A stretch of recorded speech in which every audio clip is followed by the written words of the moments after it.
Jau. Nu, aš labai tikiuosi, kad viskas veikia. jau čia koks 3, 4 video. Labas, aš Giedrė. Sveiki, aš Vytenis. Ir čia mūsų būsto įsirengimas. Šiame video matysite, kaip mums pavyko sutaupyti 1600 eurų lygioje vietoje, Kur išsirinkome apšvietimo sprendimus. kokią spalvą pasirinkome grindims, Taip pat jau mūsų bute ryškėja pokyčiai, kuriuos taip pat ir parodysime. o vieni iš pagrindinių pokyčių ir daugiausiai kainuojančių, tai buvo rekuperacija, jinai jau yra įrengta, tik trūksta to rekuperatoriaus, taip pat pravesta visa kondicionieriaus įranga, Ir šitą video iš tikrųjų filmuojam jau, nežinau, kokį 3 kartą, ne 3, 10 kartą filmuojame. nes tai kažkas nepavyksta, tai esam su viena iš savo dukryčių, kita atostogauja su mano mama. Labai stengiamės, kad šitas video būtų jums įdomus, todėl labai laukiam jūsų klausimų komentarų sekcijoje. Ir ačiū, jau tikrai susilaukiau netgi iš žmonių, kurie apžiūrinėja šitos butus, komentarų, klausimų, kaip sekasi. Tai tas tikrai labai įkvėpia, kad mus žiūrite ir ačiū Jums. Nu? Ula. Aš tai jau Aš žinokit fokėsiu, nes suremontavo jau. Matot. Tau jau užtenka, nereikia dažyti daugiau? Tau užtenka, čia jau jūs atam sofą ir gyvenam?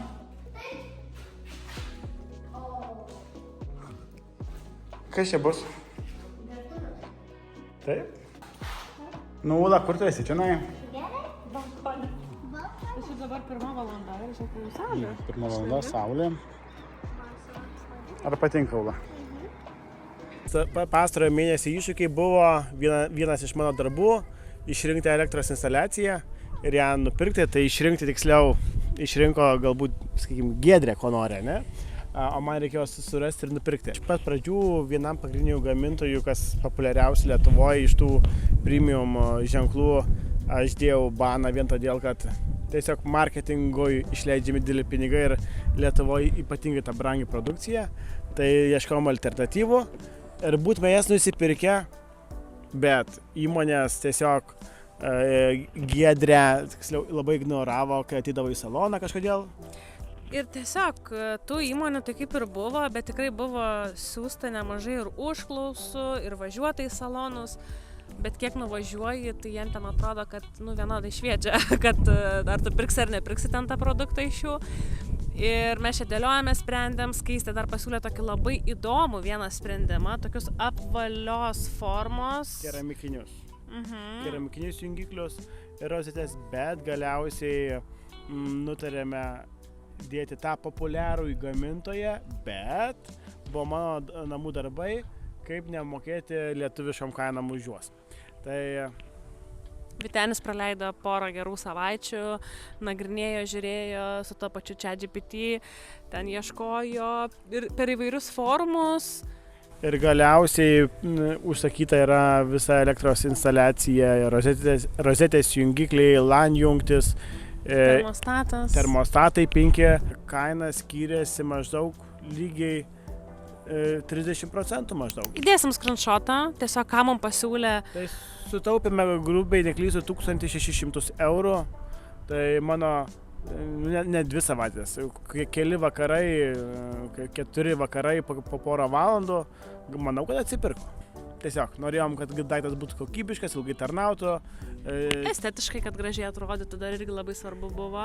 Iš pradžių galvojom ten vieną spalvą, paskui galiausiai, aišku, priėjom prie kitos, bet galutinis rezultatas, manau, mus tikrai džiugins ir mes, kaip ir minėjom, kad mums iš tikrųjų svarbu gal ne tik tais, kad vien tik tais kaina, bet ir funkcionalumas ir kad išliktų ta kokybė ir ten po 5, po 10, net ir daugiau metų, kad nepradėtų klibėti.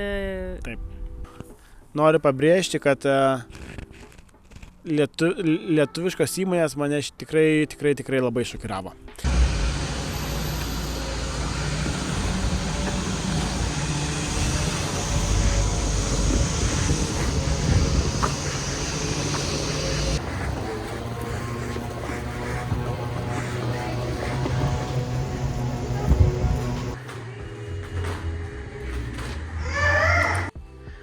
Tai atvažiavom į Vilberg Barceloną, labai faina konsultantė, Frijukas Ir čia arba matinė, arba blizgi, bet rekomendavo šitą pasirinkti matinę. Tai labai graži spalva, neutrali, šviesi, kaip ir norėjom. Ai, su matiniu, o čia yra? Va čia matinis, o čia va blizgesnis. Tai šiaip, vat, pavyzdžiui, čia kažkaip, nelabai vat, matosi, ne? matosi ką?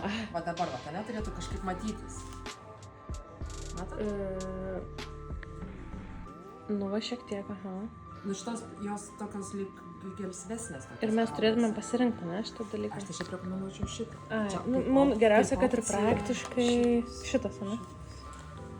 Bet čia opcija. Ai, nes ta blizginė vos ne biškiai užneštų į tą... Nu va, išsirinkam štai šitą, Ice Cream Shop. Dienos šviesoje, kaip atrodo.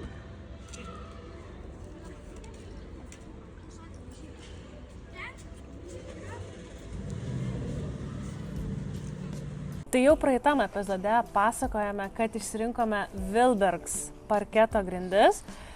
Tikrai nemažai irgi skiriam laiko, sprendimų, galvojam, dvejojam, bet visgi pasiliekam prie vienos, galėčiau sakyti, geriausios kokybės. Man labai indikuoja tai, kad Islandai sako taip, jeigu savo gali leisti, perki Wilbergs. Jeigu negali savo leisti, lauk, kada savo galėsi leisti. Visiškai labai geras pasakymas. Ir mes įsirengiant dar šitą būstą tikrai žiūrim ir į kainą, nu kaip ir daugumai yra aktualu kaina. Norisi tam tikrose vietose sutaupyti, bet nesinori taupyti, kur yra tos dalis, kurios yra sunkiai pakeičiamos. Tai vat būtent grindis ir yra ta dalis, kur norėtumėm, kad tarnautų ilgai.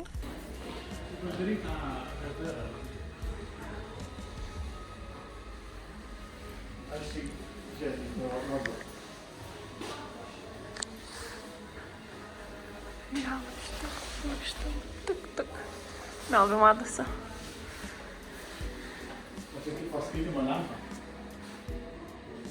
Neįsivaizduoju.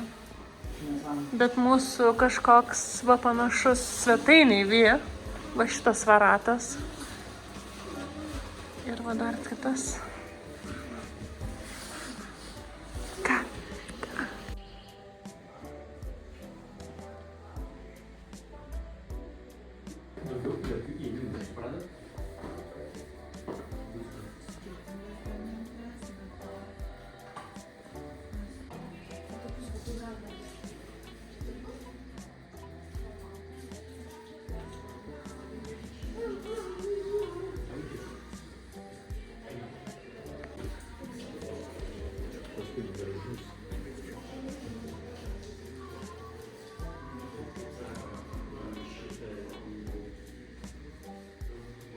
Atvažiavom su Ula iki depo ir čia eisim pasižiūrėti vienos prekės, kurią netikėtai atradom. Tai priešistorė tokia, kad mums reikia į dušo mūsų kambarį tokių stiklinių blokelių, kuriuos taip sugalvojam dėti, tokį įdomesnį sprendimą, kadangi norim tokios kaip, šiek tiek dienos natūralios šviesos koridoriuje, kad nebūtų tokia aklina tamsa ir nusprendėm dėti tuos stiklinius blokelius. Tai nuvažiavom jau čia prieš mėnesį galbūt aplankėm Kaune esantį tokį saloną ir jame kaip ir atradom patinkančius blokelius, tačiau mums dar konsultantas atsiuntė visą katalogą. Pasigūglinus pasirodo, kad tą patį katalogą turi ir depo prekybos centras, tai iš tikrųjų kainos skiriasi gerokai daugiau, tai kodėlgi nestaupyti būtent šitoje vietoje. Tai keliaujam, pasižiūrėsim ir galbūt patvirtinsim, nes Skaistė, mūsų interjero dizainerė, jinai jau buvo anksčiau nuvažiavus, pasižiūrėjo, įvertino ir tiesiog sako, jau reikia mums tiesiog pradėti ir pateikti užsakymą. O va čia. O, kiek daug pasirinkimo. Aš manyčiau va šitą. Kuris tau gražiausias? Man gražiausias. Rožinis?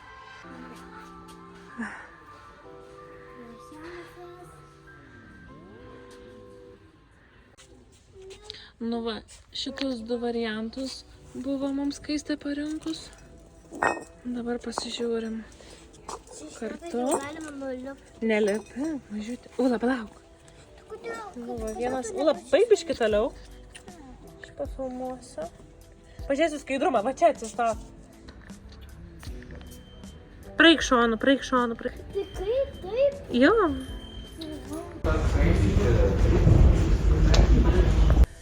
Dar gal labai iš tikrųjų pakalbėsim ir viduj, šiek tiek pafilmavom ir viduj, ten Vytenis kalbėjo, bet gaunasi mums taip, kad mes, kai nuvažiuojame į objektą, tai kažkas turi laikyti vienoje rankoje frėją, tai ne viską gaunasi papasakot. Galbūt dabar dar pakalbėkim apie vėdinimo sistemas ir sprendimus, kuriuos mes nusprendėm padaryti, tai yra rekuperatorius ir vėsinimo, tai yra kondicionierius. Vėlgi, pasiūlymo sulaukiam viso labo vos iš 2 įmonių, užklausėm irgi apie 10. Viena net įmonė 2 kartus pas mus važiavo, bet taip ir neprivažiavo, laukiam prie durų. Tiesiog, toks susidarė įspūdis, kad tiesiog, kai turi klientą, tai jau nebeaktualūs kiti klientai, tai čia gal toks irgi, nes mes iš tikrųjų su Vyteniu, irgi darbuojamės tam paslaugų sektoriui, bendraujam su klientais, su žmonėm, tai mums aktualu tas iš tikrųjų bendravimas. Mes gal netgi ir daugiau sumokėsim kitą kartą, bet mums labai aktualu yra tas toks aptarnavimo segmentas. Tai nepasirinkom, bet tikrai rekomenduoju Tomą iš kondicionierių centro. Tikrai labai fanas bičiukas, jis mums tikrai gerai padarė. Tai jis sudėliojo sprendimą. Jo, jis iš tikrųjų atvažiavo, tai rekomendacija, jis tikrai nuoširdžiai vaikinukas atvažiavo, tikrai daug laiko skyrė, tai Tomai linkėjimai, jeigu žiūrit. Bet tačiau pasirinkom vien tik ne jį, nes per mūsų darbų vadovą. Kuris surenka komandą visą. Taip, kurie surenka komandą, kuris rūpinasi visų įrengimo. Ir kur nestoja darbai. Realiai jie tarpusavį susiplanuoja visus procesus ir aš tikiu, kad tikrai viskas greičiau vyksta, negu išorinė kažkokia įmonė samdyti ir kur paskui laukti eilę, tada stoja darbai kiti. Tai Toma, jeigu žiūri, kaina buvo ta pati, viskas tas pats, tavo rekomendacijos buvo superinės, tai rekomenduoju jums tikrai jį, bet tačiau pasirinkom ne tave. Bet rekuperacija įrengta, tavo patarimais pasinaudojame pravedimui kondicionierių, kaip tas vanduo bėga? Kondensatas? Kondensato nubėgimui. Taigi, man atrodo, keliamės į mūsų butą ir mes viską parodysime gyvai. Sveiki atvykę. Ir ką mes turime iš naujienų? Pradėkime nuo pirmojo kambario. Tai yra pravesta kondicionieriaus visi mazgai. Tai čia yra rekuperacija, tai yra abiejose miegamuosiuose tas pats vaikų. Tik tai čia skirtumas tai, kad čia bus su siurbliuku. Kad siurbliuko nesigirdėtų, jisai bus paslėptas spintoje. O kas gerai su šituo miegamuoju antruoju, tai liepiau, iškovojau, kad čia eina vamzdukas paslėptas. Kaip tas vanduo? Kondensatas. Tai yra kondensato nubėgimas, visas eina iki san mazgo šito. Tas pats yra ir su mūsų miegamojo kondicionierium, kuris kabo čia viršuje, lygiai taip pat kondensatas nubėgs tiesiai į san mazgą. Ir šiaip dėl ko tie sprendimai buvo tokie brangus? Nes rekuperatorius ir kondicionierius mes kažkaip galvojam, pasakysim, kiek kainavo. Taip skausmingai. Be to didelio blogo, kuris stovi jau pas mus. Kiek mes planavom pinigų išleisti? Aš galvau, kad išleisiu jiems kokius nors 3-4 tūkstančius eurų. Čia kam? Vienam? Ne, aš galvau, kad už visus kondicionierius sumokėsiu. Mačiau to blokelio kainą, sakau, 700 eurų. Ir tas 1000, taip galvoju, kondicionieriai pigiai kainuos. Tai vis dėlto ne. Tai viskam išleidam apie 12 000 eurų, aš galvoju. Čia su rekuperatoriumi. Su rekuperatoriumi. Tai kondicionierius gavosi virš 6,000, man atrodo. Taigi, ką mes gerą pasidarėm, pakeitėme tuos gamyklinius vamzdžius, kuriuos gavom su butu, į apdengtus, kai kuriuos jau gamykloje pagamintus. Tai viskas pravesta, blokai yra čia bus mūsų rekuperatorius. Tai džiaugiuosi jau tai, kad jau tie darbai yra baigti. Ir labai džiaugiuosi, aš nesitikėjau, kad tokie bus gražus. Tai palubiniai šitie linijiniai. Čia svetainės zonai bus padavimas, o virtuvės zonai bus ištraukimas. Ir jie čia Jėzau, kaip jie vadinasi? Pritinkuojame gražus linijiniai. O, žiūrėk, nukrito ten kažkas. Nes senuose namuose turėjom tokius apvalius, paprastus. Tai apvalus bus ir dabar miegamuose. Šitas vamzdis pasitrauks, tai čia neišsigaskit, nes čia, manau, taip siaubingai atrodo, bet čia bus sala. Ir šitas vamzdis jisai turėtų ir bus ant tokia viršui, kaip čia nežinau, kaip alkūnė, tokia dekoracija. Ir šitas vamzdis jisai eis į vonios tą zoną. Mūsų svarbiausia erdvė tai yra miegamasis. Taip, miegamasis. Pakeliui dar keliaujam į vonią, tai vonė jau yra išformuota su visom nišomis, yra įrengtas potinkinis sanmazgai, yra tas fainai. Ir keliaujam tai gal tiesiog, čia labai tamsu, nesimato, bet... Keliaukime į mūsų miegamąjį. Tai mūsų miegamasis ir dušo ta zona daugam kėlė tokių klausimų. Ir kam čia jūs darėt tas papildomas tokias sienas, vien dėl to, kad mes ten norėjom dar kartą jau 5 video paskatosim, kad mes labai norėjom 2 sanmazgų, 2 VC zonų, dušas bus ir mes labai laimingi, kad viskas pavyko. Tik tai mūsų saugusi lizdas, mūsų miegamasis. Mama. Taip, tai dabar einame, čia bus duris, čia bus spinta mūsų, tada spinta kitoj pusėje ir štai čia bus mūsų mini dušas. Jau matosi išformuotos sienos, kaip bus, galima įsivaizduoti. Sunkiausias darbas padarytas, tai yra... Paruošta šita visa zona, tai yra dušo zona. Jau yra nubėgimas padarytas, jeigu matote. Trapas. Tai va, tai čia bendrai šita erdvė gaunasi apie 3 kvadratinius metrus. Šiaip tikrai prisipažinsiu, kad labai nerimalau, kad bus labai maža erdvė. Aišku, dar čia viskas užsidengs, susidės baldai, bet mums svarbiausia, tai dar kartą pasikartosim, kad tiesiog, kad būtų antras sanmazgas. Koks yra planas? Tai čia duris, čia yra tualetas, tada čia dušas ir štai čia kampe bus tokia išformuota kriauklės plytelė. Tai šiaip turėtų gražiai labai atrodyti. O kas yra fainiausias dalykas? Tai nestandartinis ir tikrai mažai kur matomas sprendimas namuose. Kad čia bus stiklo blokeliai. Vienoje pusėje bus 4 juostos stiklo blokelių, kitoje pusėje bus 2 juostos stiklo blokelių ir čia natūrali šviesa praeis į koridorių. O dėl to šviesos labiausiai aš asmeniškai nerimau, nes kitu atveju koridorius tikrai ganėtinai būtų buvęs tamsus, o dabar mes vis dėlto šviesą praleidžiame. Ir tada išeiname iš mūsų zonos ir štai čia didysis pats gražiausias langas ir vaizdas. Vytenis stovi ten, kur bus mano darbo erdvė. Mūsų. Aš ir noriu šios darbo erdvės. Ir viskas. Tai tokie iš tikrųjų pokyčiai. Tikrai atrodo gal ir nedaug padaryta, bet mes džiaugiamės, kad jau ryškėja kažkokie fragmentai. Man iš tikrųjų pati gražiausia dalis tai bus va šita lenkta siena. Tų lenktų dalių pas mus šiek tiek bus baldose, bet ne per daugiausia. Tai ačiū labai, kad pažiūrėjot šitą video iki galo. Paspauskit laiką, pasubscribinkit mūsų kanalą, nes manom, kad daugumą neprenumeruojat. Taip pat labai laukiam jūsų komentarų, nes tada tikim, kad tikrai kūrėme gerą turinį jums.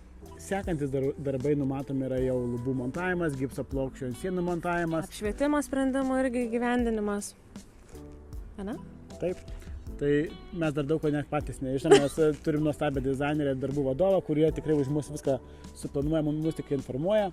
Taip, kad laukit mūsų naujienų su naujais video ir iki sekančio karto. Ate!